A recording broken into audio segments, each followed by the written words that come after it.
Great. Folks, I'm Doug Page, and thank you for joining me today. My guest is Dr. JeanTwenge, a psychology professor at San Diego State University. She's also an author with 5 books to her credit, the last one being Generations, which was published last year. Dr. Twenge, thank you so much for joining me. I very much appreciate it. Thanks for having me on. Let me ask you this. What was the impetus for the book? Well, my previous book was called iGen. It was about Generation Z and how technology was shaping them. But when I gave talks on it, people would sometimes say, well, what about everybody else? Hasn't technology affected everyone else? And got me thinking, well, true. Plus, technology isn't just smartphones and social media. It's also really the driver of so much cultural change that we live with now. That's why it's different to live now versus 200 years ago, or 100 years ago, or 50 years ago, or even 20 years ago, is that the technology we live with that shapes our lives is so different. So when you're talking technology, I sense, if I'm hearing you correctly, that you're not just talking about the phone, the laptop, computer. You're talking about the television, the radio, perhaps the microwave oven, indoor plumbing, for that matter, Yeah, too, as well. yeah. That everything. Washing machines, better medical care. These are all things that have had a big impact on how we live our lives. Sure. And fantastic. In your book, you talk about the 6 generations that are alive today. That includes the silent generation, the baby boomers, Gen X, millennials, Gen Z. The youngest are the polars. Is this the first time that we've seen 6 generations alive simultaneously? Well, it might be because technological change is sped up. And so generations seem to be getting shorter. Now, there's different definitions of the word generation. It's originally used to mean a reproductive generation, your children, your grandchildren, your parents, your grandparents. But social generations, like say baby boomers are the classic example, have gotten shorter. At least cutoffs are somewhat arbitrary. We all know that. But millennials, for example, that generation didn't last as long as I and many other people thought they would because of the smartphone becoming popular. There is a really fundamental difference if you went to high school in the time when people had smartphones versus when they didn't. And so that created that generational break between millennials and Gen Z much sooner than people thought it was going to be. Because people originally thought, oh, millennials, maybe they'll be like 1980 to 2000. But I put the cutoff at 1995 because that's the turning point for when the majority of Americans had a smartphone in terms of when someone might be, say, in high school. Gotcha. Okay. As I was reading your book, I was struck by one of your early sentences when you wrote that we're all part of a generation, and yet many of us don't feel like we're a member of the generation that we're a part of. Uh, how is this, and have you seen this in every generation that you've studied too as well? Absolutely. And in fact, it applies across many different types of groups. People think about their background, or see, where they grew up, or their ethnic background, or their gender, or their religion. They may not necessarily feel like a typical member of that group. And it's even more true for generations than it is for, say, you know, religion or political party, because you don't choose which generation you are born in. So someone might be a Gen Xer, but not completely feel like a Gen Xer. And that's completely normal. When we're talking about these group differences, we're talking about differences on average. So, of course, there's plenty of variation within the generation. Just like there's plenty of variation among Californians, there's plenty of variation among Catholics, among any big group of people. There's going to be plenty of variation within the group and not just between them. Gotcha. Um, I see in your book that you list about 17 pages of sources. How long did you spend doing the research for this book? Well, I feel like I have been preparing my whole life to write this book, actually, because, the direct time was several years of digging through the databases and so on. But so much that was based on the previous books that I'd written, the research papers that I had published, the databases that I got familiar with, over the course of decades. Just the general idea of cultural change, shaping generational change. I've been doing this work since grad school in the 90s, and I feel like all of it really built up to writing this book. Gotcha. So is this your masterpiece book? Would you call it that, or is this the creme de la creme of what you hope to achieve at least? It is the magnum opus, I feel like, The yes. magnum opus. There you go. There you go. In the research you list, you mentioned a study that conducted about Gen Z, one of the youngest generations out there, that you say feels incredibly isolated. Can you please explain this? So Gen Z is the first generation to spend their entire adolescence in the age of the smartphone. So I define them as those being born between 1995 and about 2012. And as they were growing older, this was when more people got a smartphone. Social media became the norm, almost mandatory, really, for high school students. And at that same time, teens started spending a lot less time with each other face to face. And then same became true for young adults. So a lot more Gen Z teens report feeling lonely compared to millennials and Gen X and boomers at the same age. They spend a lot less time going out, going shopping, just getting together with friends, anything that has to do with being with peers face to face in leisure time. They do it a lot less often. In one survey of entering college students, the amount of time that students spent going to parties and socializing got cut by an hour a day. An hour a day compared to Gen X in the 80s. Compared to Gen X in the 80s. And would that be even larger then for the baby boomer generation too? I mean, would we talk it would be if we have the data going back that far, but we don't. We don't. Okay. There's a little bit of a decline in that between boomers and Gen X, but not much. Not as much as the huge decline. There's a little bit of decline from Gen X to millennials, and then between millennials and Gen Z is when you see the really big decline in face-to-face social interaction. So I've got two Gen Z sons who are now in college, and I've noticed exactly with them what you're talking about too as well. Let me ask you this: is there a fear with this generation of interacting with someone face to face? Is that what you're seeing, or is there something else that's driving it?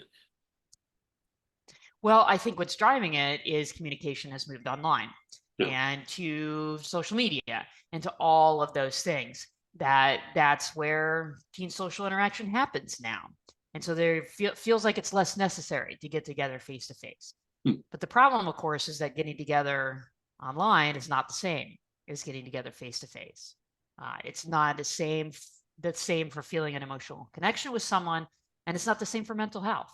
So the teens who spend a lot of time with each other face to face tend to be happier and less depressed and less lonely. Those who spend a lot of time online, it's exactly the opposite. More likely to be depressed, unhappy, and more lonely. Doesn't bring about a compelling case to hang on Facebook or anywhere else, does it? Well, yes. However, the algorithms on all of those sites are designed to keep us on for long as possible because that's how the companies make the most money. Sure, absolutely.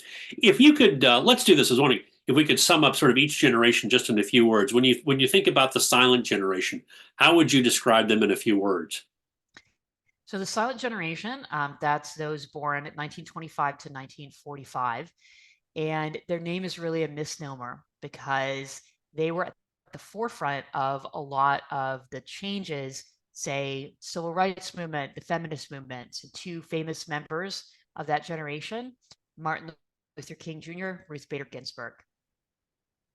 Gotcha. The baby boomers. So the baby boomers born 1946 to 1964. So their name comes from the huge increase in the birth rate during those years. And that's characterized them in many ways. They're like 800-pound gorilla in the room because their voting power was so considerable. And they follow a very interesting trajectory, even more exaggerated than what usually happens with age. They started as a very liberal generation, and they are ending as a conservative one in many ways. So they become their parents. Not quite, Okay. because a lot of the changes that they fought for took place and happened. So desegregation, and women in the workforce, all of those things happened. Those are changes that they wanted. So no, they're not like their greatest generation parents, but there's this phenomenon that happens sometimes where people might fight for change when they're younger, and then they get older and they're like, okay, that's good, we got what we wanted. Now stop the world, I want to get off. We've changed enough. But the world continues to change regardless. Exactly. That's right. Gen X. So Gen X is those born 1965 to 1979. I'm a Gen Xer myself. And well, in the whole generational consideration, we are very ignored. Everybody always forgets about Gen X. We are the middle child of generations, both literally in terms of where we fit among the 5 adult generations, and also just with being ignored. So Gen X is really kind of straddles the two worlds, the last to grow up in an analog world and the first to discover the digital world. And I think that's one of the things that characterizes them the most. The other, maybe from that background, is toughness. A lot of Gen Xers pride themselves on being tough, especially, they like to think, in comparison to younger generations. And what makes them tough compared to younger generations? How do they see that? I think that's based on that analog childhood and, exploring the early years of the digital world. Plus, just being together face to face with people, and just valuing being in what some people call the meat world, and fighting in that arena is just a different experience from, say, having an argument with somebody online. Okay. Millennials. So millennials, born 1980 to 1994. So one of their cardinal influences is individualism. So that's affected all generations, but it really reached its peak in some ways with millennials in terms of being very optimistic and having positive self views. And the general trope about millennials being economically downtrodden turns out not to be the case. Median incomes are actually at all-time highs, and their home ownership rates only a couple percentage points below where boomers and Gen Xers were at the same age. So the whole idea of they have to have 3 jobs and they're never going to own a house turns out not to be true when you look at data from the US Census Bureau and the Bureau of Labor Statistics. Gen Z. Gen Z, born 1995 to 2012, first generation to spend their adolescence in the age of the smartphone. And that's really had ripple effects across so many areas of their lives. It's why they are not spending as much time with each other face to face. And it's also why I argue their rates of depression and self-harm and suicide are at all-time highs. The last generation you mentioned in your book, the Polars, which must be the youngest. I mean, at most they're about 10 years old. How would you describe them? So they're sometimes called Gen Alpha. I'm not a huge fan of the letters. Okay. The whole idea of we got Gen X, well, that sort of fits. But then what, are we just going to go through all of the letters? Well, that fell apart with millennials because they were originally called Gen Y, and then that fell out of style. So then we skipped Y, and then we went to Z. And so then it's like, oh, wait, we've run out of letters, so let's go back to the beginning of the alphabet, but use the Greek letters. And that's where alpha comes from. I don't know. It's not very creative. It's kind of derivative. So I think, let's come up with a new label. So polars is from melting polar ice caps and political polarization. So Okay. 2 things having a big impact now that I think will continue to have a big impact on this generation as they grow older. So they've had some of the same influences as Gen Z, but for them, it's not just that they spent their adolescence in the age of the smartphone and iPads, is that they spent their whole lives in the age of those things. And so we don't have a lot of data on them yet. What we do have really shows the impact of kids being handed an iPad as soon as they can walk. So, for example, they're not getting as much exercise, and childhood obesity is at very high rates. Right. And they're probably in school, probably not reading hard copy books either. Are we correct about that, or is that just an assumption? Well, the data on reading is interesting because, if you're reading a book on a Kindle or an iPad, that's still reading a book. It's just the format is different. But high school students reading books or newspapers or pretty much any kind of long form text is really, really plummeted. And that was true long before Gen Alpha or even Gen Z. That decline started with Gen X. Gotcha. When you talk about individualism, I suspect there are people out there who might think it's a bit interchangeable with narcissism. Can you just define the differences for us there? Sure. So, individualism is a cultural system that places more emphasis on the self and less on others. It's often rooted in technology because as technology increases, we can do more things for ourselves. It kind of ends up, having the result of more independence. Pretty much every individualistic country in the world is more technologically advanced. Now, not every technologically advanced country is individualistic, but it seems to be just the base criteria. So narcissism is individualism taken to a next level and a level that becomes maladaptive for the society and for people around you. So narcissism is focusing so much on the self that you don't have any left for others and just having a very inflated sense of self. So thinking that you're the best ever, which is different from, say, just perhaps saying, hey, I'm going to live my own life and my parents are going to tell me what to do when I'm 25, which is something that's very common in collectivistic countries. The idea that your parents are going to live with you, that they're going to tell you what your profession is going to be. They might even tell you whom to marry. That's a much more collectivistic system as opposed to, say, countries like the US or Australia or most of Western Europe, where instead those decisions are made by the individual. Um, Given the fact that technological change is with us and it's defining generation, does this mean that my impression early on from generations, and obviously I haven't done the work that you've done, but I was always kind of the impression that a lot of generations defined themselves by life events that had happened. Life events being obviously historical events that took place. Is that just no longer the case these days? So major events have an impact on people. I mean, the COVID pandemic being probably the biggest recent example. However, their long-term impact and their impact on people's day-to-day lives doesn't even approach the impact of technology. You consider someone who lived 200 years ago and look at why their life is different. Well, sure, wars and economic recessions and depressions and pandemics have an impact, but so much of the difference is due to faster transportation, labor-saving devices, communication being faster and cheaper. That's what has really, really changed our lives because that has these downstream effects. It has that downstream effect on individualism. It has a downstream effect on things like gender roles. It has a downstream effect on things like how quickly or slowly do people grow up. So it's just one example. It's called the slow life strategy, one of the other big downstream effects of technology. Things like people now get married much later than their grandparents or great grandparents did. So that's one example of that slow life strategy. It's just all of these ways that technology and its changes kind of have put its fingers into so many of these different realms of life. You can't really say that as much for major events, um, partially because they don't happen that often. Arguably in the last 100 years, we've really only had two that have had an enormous impact on most people's day-to-day lives: the COVID pandemic and World War II. Others, it was more isolated segments of the population.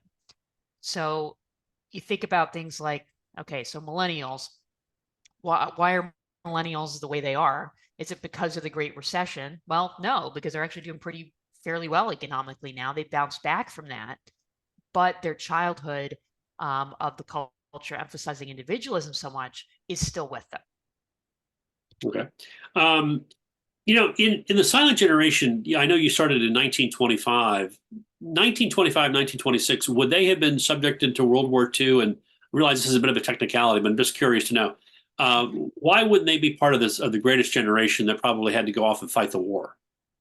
Yeah, so that's the cutoff that most people agree upon, although it's of course debatable.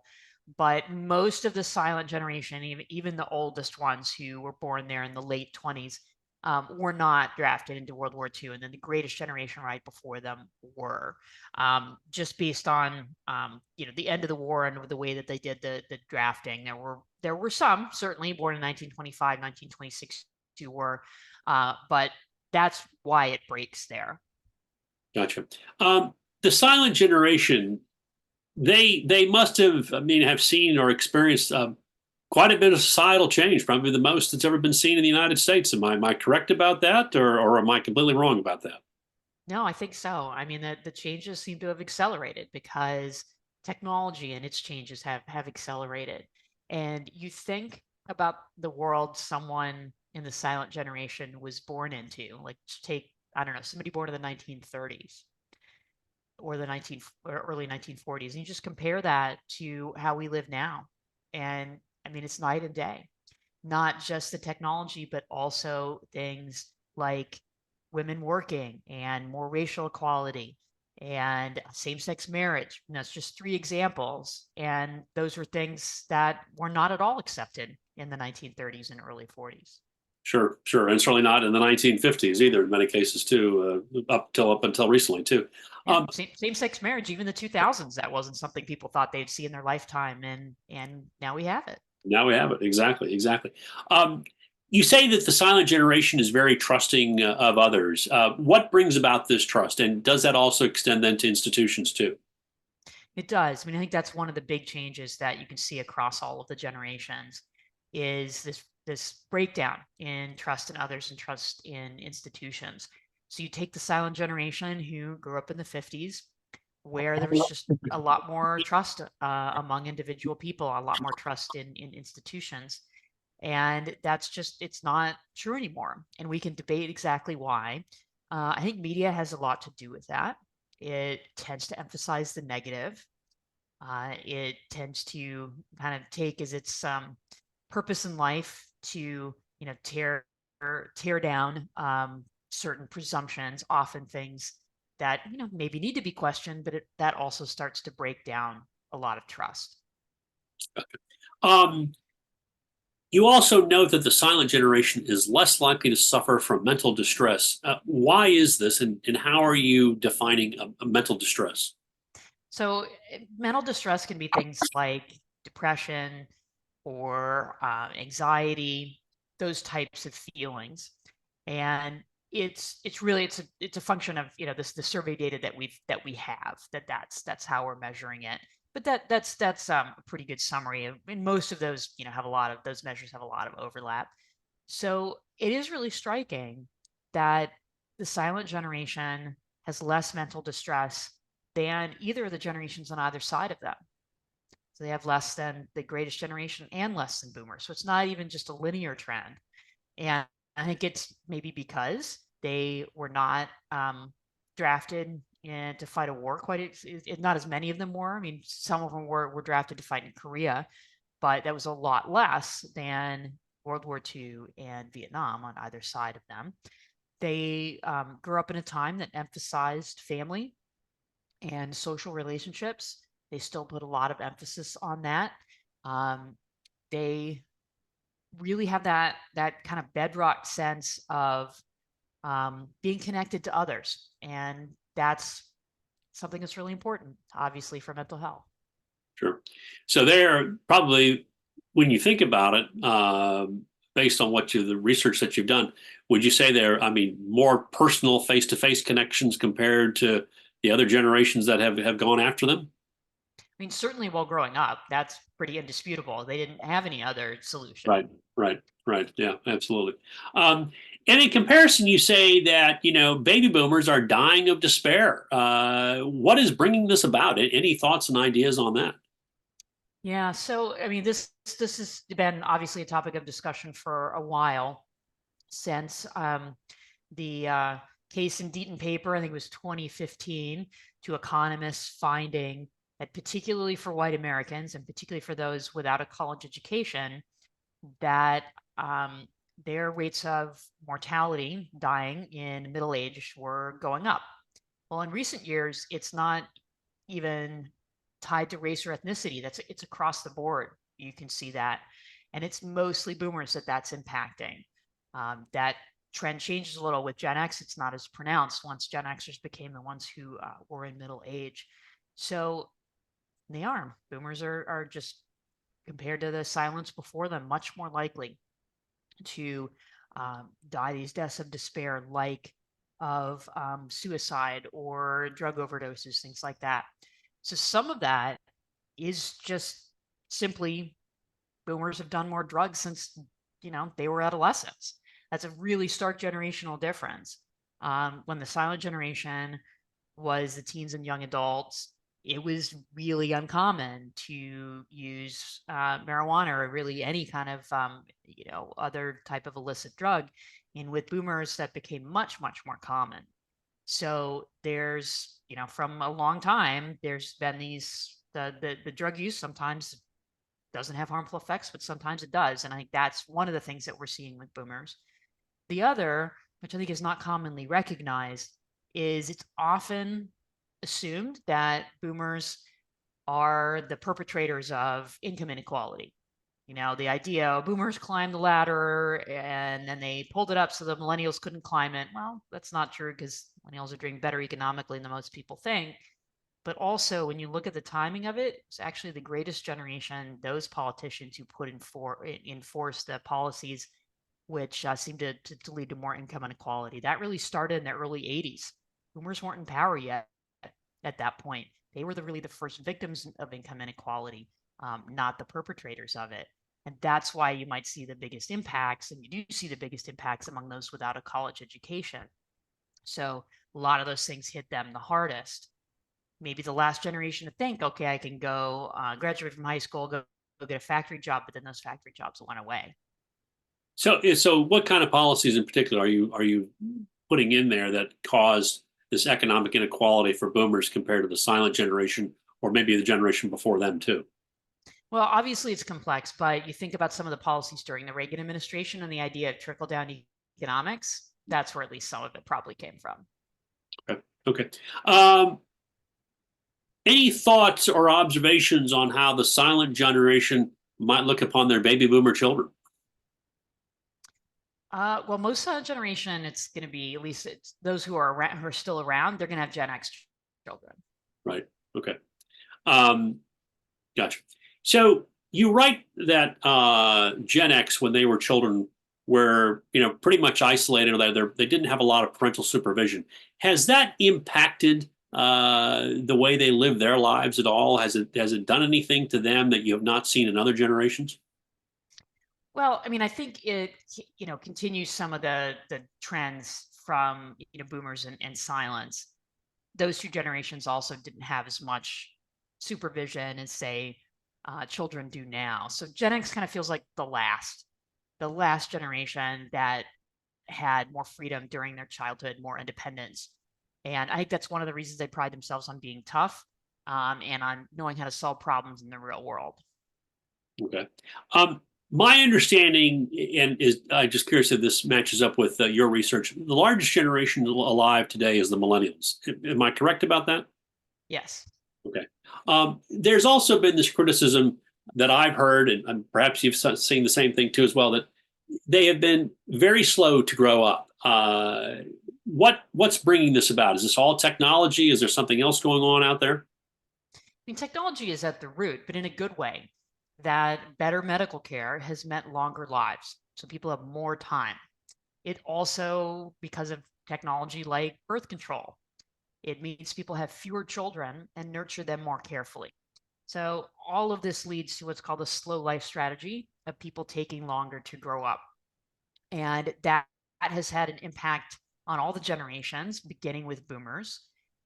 For millennials, it most manifests itself that they get married later and have children later and settle into careers later than previous generations did. But that's not necessarily a bad thing. And it's something that we're seeing, really across the board. I mean, another manifestation of slow life strategy is middle-aged people look and feel younger than their parents and grandparents did at the same age. So it's the idea of 60 is the new 50, 50 is the new 40. That's also part of the slow life strategy. Okay. You also mentioned the fact that I guess boomers, because they experienced a lot of harsh discipline growing up, In comparison, they wanted warmer, more positive relationships with their children. Does that help foster this slow life strategy with millennials? To an extent. I mean, it's also that, boomers had their kids a little bit later and had fewer of them. And so that can change the family dynamic in a way that does tend to pull for kids being more carefully protected. Okay. You also seem very critical about millennials, talking about their self confidence and saying it seems to be compared to previous generations a little bit off the charts. What are you seeing there? What have you seen there? Yeah. And I should put that in context that, I don't think any generation is all good or all bad. They all have their trade-offs. There's plenty of variation within each generation. There's lots of bad stuff that happened with my own Gen X generation too. We can be criticized too. But I think what did happen with millennials is they really came to the peak of the emphasis on not just individualism, but everybody is special, everybody gets a trophy, these types of ideas in childhood, with the idea that we have to boost everybody's self-esteem. And so that's going to lead to good things. Too bad that that actually wasn't based on any research and isn't true. So we have this idea of like building people up and then throwing them into the real world, and oh my God, nobody treats me as special. And what a lot of millennials will say to that is, well, that wasn't our fault. Nobody, well, yeah, actually, I agree with that because these are big cultural changes and they did happen. And that really, many people would argue, did them a disservice. And do we blame their baby boomer parents for this? I really don't think we should even be using blame or fault or any of those things. I think it's really counterproductive. And it just encourages a bunch of finger pointing and fighting when the reality is things have changed. And it's not just parents, it's everything. It's media, it's the structure of society, it's technology. It's so many of these things that any one person, even any one parent, doesn't have any control over. I mean, you could try to raise your kid saying, self-esteem is particularly important, but then they're going to learn it at school. So, this, and overall, that's not really the point of trying to understand generations and these differences, because we're all in this together. It's about understanding each other better. And I mean, that's really why I wrote the book. Let's try to understand each other better. Um, let's talk millennials and sexuality. You write that the lesbian sexual experience quadrupled from boomers to millennials, while gay male sex doubled from boomers to millennials. What is bringing this about? Well, I mean, a lot of it is greater acceptance that, as we were just talking about same-sex marriage as recently as the 2000s, something people didn't really think was going to happen, and then it did. So it's just individualism is at the root of this. People are different, including in their sexuality, and we're going to accept that. Is it the same thing with drugs too? Just much more accepted with millennials compared to other previous generations too? Well, with drug use, it's not as linear. There's some curvilinear patterns that happen there. So Gen Xers say, for example, I mean, if you look at high school students, the vast majority of drug use is going to be marijuana. So that was really high in the late 70s with the boomers. Then it actually went down for Gen X. Then it came back for millennials, maybe because they had boomer parents. Some people have speculated. And then it's been pretty stable, at least among high school students. It's gone up a lot more among young adults, but it's been pretty stable the last 10 or 15 years or so. So that one is not quite as I mean, it had definitely has connections to individualism, but there's a lot of other factors too. Gotcha. Millennials, you say, are less religious. Why is this? So I think that's also individualism. That religion, by definition, you have to believe in something bigger than yourself, and you have to follow certain rules. And that's not a great fit in a culture that says it's all about you. And that's not just millennials. I mean, that trend has been going on for a while. I put that in the millennial chapter of the book because that's when there's a little bit of an inflection point, but it has been happening for several decades. When you think about Gen X, not Gen X, but Gen Z, compared to other generations besides the technology, is there anything else that you notice about them that makes them stand out? So the other thing that's really striking about Gen Z is their relationship with gender, that they're much more likely than other generations to say there's more than two genders. They're more likely to identify as transgender. They're more likely to identify as lesbian, gay, or bisexual.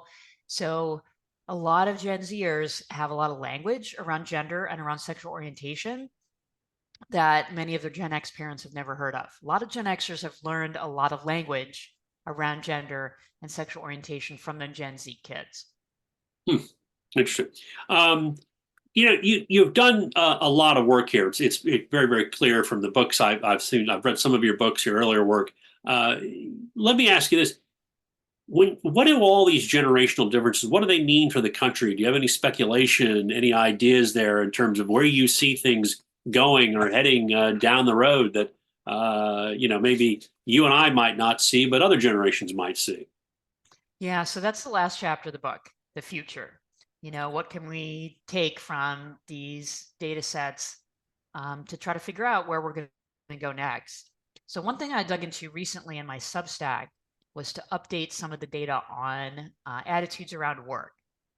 So there's certainly some good news in this area. So Gen Z, for example, is more likely to say they want a job that's directly helpful to others compared to previous generations. But there's also some pretty striking trends just in the last couple of years around work ethic or work-life balance, that a lot fewer 18-year-olds now say that they're willing to work overtime. And this is a really quick change. This is in 2021 data, 2022, compared to just 2020 and 2019. So less likely to say that work's going to be a central part of their life, less likely to say they would work even if they had enough money, less likely to say that they think their chosen job is going to be very satisfying. So I think we're probably, at the beginning of a real reckoning around the meaning of work. And I think that will continue to play out, especially as more and more Gen Zers enter the workforce. I mean, the oldest Gen Zers are 29. So, if you're thinking that your young employees are millennials, they're not anymore. Even in the professions, medicine, law, the professor, it's all Gen Z now coming in. Not all, but a lot.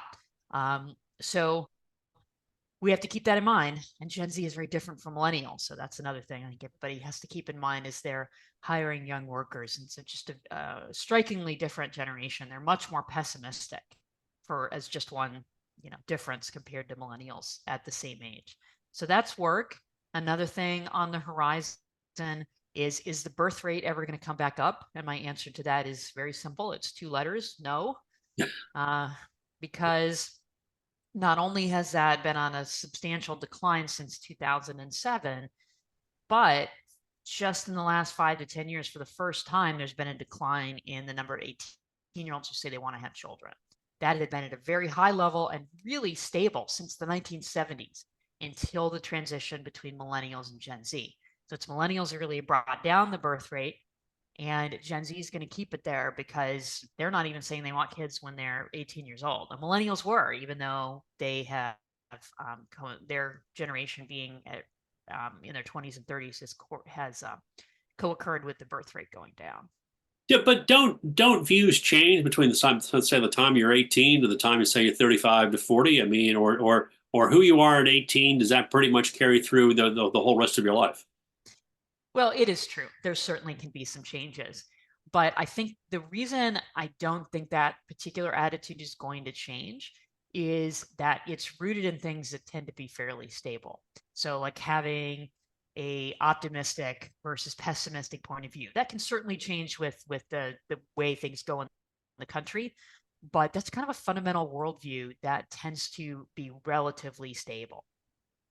Okay. Okay. When you think about the studies that you've done here on generations, what scares you the most? What do you get worried about? What keeps you awake when you're thinking about what you've learned? Is there something out there that you think is on the horizon that most people are not realizing and recognizing?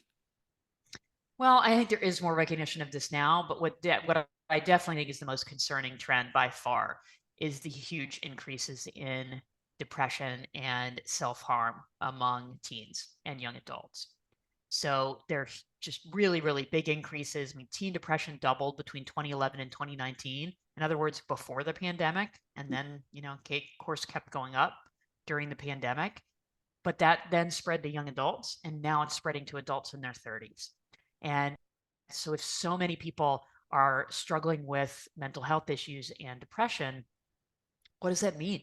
What does that mean for, the, you know, people who say therapists and other people in the mental health field just being overwhelmed? What does it mean for just the number of people suffering? What does it mean for the workplace? What does it mean for family life? I mean, none of it's good. Yeah. What drives your passion for all of this? You've spent a lot of time. You wrote the book iGen. You wrote the book Generation Me. You've obviously done a lot of studies, a lot of work here. What's driving all this? I mean, you've been doing this for a long time, so you can't. It's obviously more than just a job for you, it would seem. What's bringing this all about? Yeah. Well, I like understanding people and trying to help us understand each other better. That's definitely a core passion. Um, but even better, I like trying to do that by listening to what people say in surveys and then crunching that data. Um, I have come to realize, at this point in my career that is my favorite thing, of opening up one of those survey data sets and then seeing what it can tell me. And I think some of that is just the fascination with crunching the numbers, but that's only a small part. It's really looking at that and realizing this is what people have to say. This is not what the stuff I'm working with. It's not managers to say, oh, this is my impression of millennials or Gen Z who I work with. This is what people say about themselves. And really it's about listening. And I think that's one of the amazing things that you can do with some of these data sets of, some of them millions of people. You can listen to what is happening to people, how they're feeling, how they're spending their time, what's important to them by looking at these big survey data sets. So all this huge rows of numbers, what they actually represent is people's lives. And that's what I like the most about it. Sure. You teach at San Diego State University, school with a lot of kids, a lot of students. What are you seeing in the students that you're teaching today? What are they like compared to, say, when perhaps you were going to college? Yeah, so the class I teach the most often is personality psychology. It's a large lecture class.